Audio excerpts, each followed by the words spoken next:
नमस्कार दोस्तों, पढ़ोगे तभी तो सीखोगे यूट्यूब चैनल के इस ऑनलाइन क्लासेस में आप सभी का स्वागत है। आज के इस क्लास में हम गोधुली भाग 2 के श्रम विभाजन और जाति प्रथा चैप्टर से जितने भी प्रश्न पूछे जा चुके हैं आप लोगों के परीक्षा में, उन सभी प्रश्नों की चर्चा करेंगे। श्रम विभाजन और जाति प्रथा जो चैप्टर है, इसके लेखक हैं भीमराव अंबेडकर जी। तो चलिए शुरू करते हैं पहला नंबर प्रश्न से।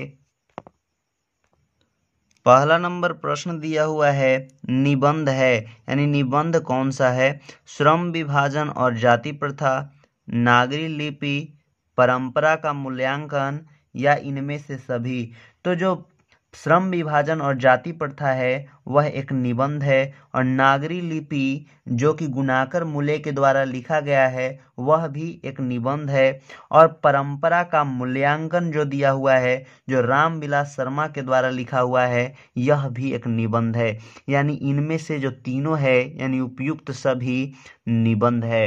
इसके बाद अगला नंबर प्रश्न दिया हुआ है, बाबा साहेब भीमराव अंबेडकर के विख्यात भाषण खाली स्थान का संशोधित रूप है श्रम विभाजन और जाति प्रथा।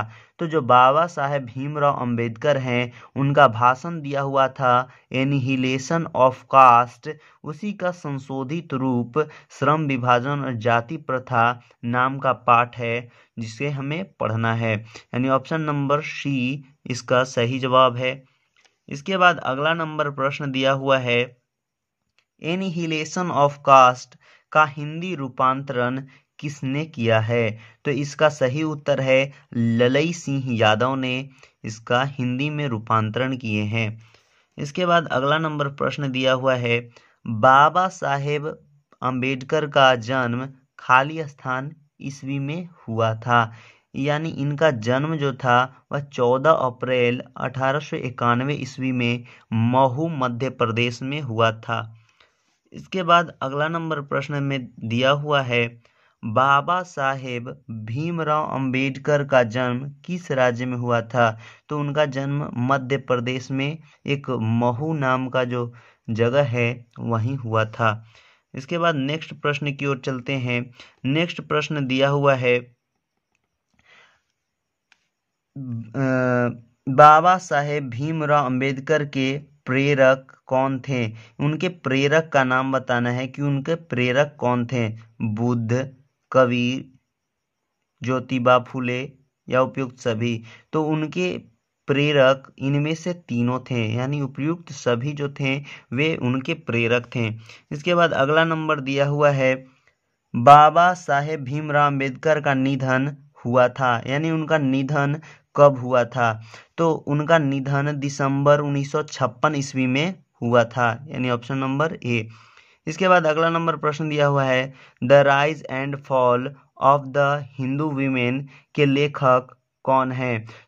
रामविलास शर्मा, राम इकबाल सिंह राकेश, गुणाकर मूले या बाबा साहेब भीमराव अंबेडकर। तो ये है ऑप्शन नंबर डी इसका सही उत्तर हो जाएगा। इसके बाद अगला नंबर प्रश्न दिया हुआ है, श्रम विभाजन और जाति प्रथा पाठ के केंद्र में है, यानी इस पाठ के केंद्र में क्या है? बाल विवाह, दहेज प्रथा, जाति प्रथा या विधवा विवाह। तो इस पाठ में जाति प्रथा का के बारे में केवल बोला गया है, यानी ऑप्शन नंबर सी इसका सही जवाब है।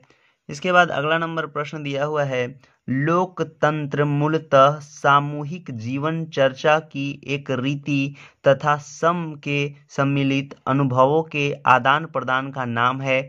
यह पंक्ति किस पाठ से उद्धृत है? यानी यह पंक्ति जो है किस पाठ से लिया गया है? तो इसका सही उत्तर है श्रम विभाजन और जाति प्रथा, यानी ऑप्शन नंबर डी। इसके बाद अगला नंबर प्रश्न दिया हुआ है, हम व्यक्तियों की क्षमता इस सीमा तक विकसित करें जिससे कि वे अपनी पेशा का चुनाव स्वयं कर सके। उक्त पंक्ति के लेखक हैं, यानी इस पंक्ति के लेखक कौन है? तो इस पंक्ति के लेखक हैं बाबा साहेब भीमराव अंबेडकर, यानी ऑप्शन नंबर ए इसका सही जवाब है।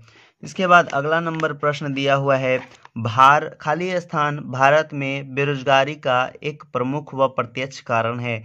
तो इसका सही उत्तर है जाति प्रथा। यानी जाति प्रथा जो है यह भारत में बेरोजगारी का एक प्रत्यक्ष और प्रमुख कारण है। इसके बाद नेक्स्ट प्रश्न है खाली स्थान की दृष्टि से भी जाति प्रथा गंभीर दोषों से युक्त है। तो यह किस की दृष्टि से गंभीर दोषों से युक्त है? तो यह जो है श्रम विभाजन की दृष्टि से भी जाति प्रथा गंभीर दोषों से युक्त है। यानी ऑप्शन नंबर सी सही जवाब है। इसके बाद अगला नंबर प्रश्न दिया हुआ है बाबा साहेब भीमराव अंबेडकर एक खाली स्थान भी थे, गायक, अभिनेता, संगीतकार या वकील। तो जो बाबा साहेब भीमराव अंबेडकर जो थे वे एक वकील भी थे। इसके बाद अगला नंबर प्रश्न दिया हुआ है पेशा बदलने की स्वतंत्रता न हो तो इसके लिए भूखों मरने के अलावा क्या चारा रह जाता है? उक्त पंक्ति किस पाठ से ली गई है? तो यह जो है श्रम विभाजन और जाति प्रथा पाठ से ली गई है। इसका सही उत्तर है ऑप्शन नंबर ए। इस चैप्टर से 15 प्रश्न आप लोगों के एग्जाम में बार बार रिपीट होते रहते हैं। उन्हीं 15 प्रश्नों का जिक्र हम इस वीडियो में किए हैं, इस क्लास में किए हैं। तो आप लोग इस 15 प्रश्न को एकदम पूरी अच्छे तरीके से याद कर लें। हो सकता है इन्हीं सभी प्रश्नों को दोबारा आप लोगों को 2023 के एग्ज़ाम में भी देखने को मिल जाए। इसीलिए इस चैप्टर में जितने भी प्रश्न पूछे जा चुके हैं उन्हीं सब प्रश्नों को एकदम अच्छे तरीके से याद कर लें। आज की इस क्लास में इतना ही। जय हिंद।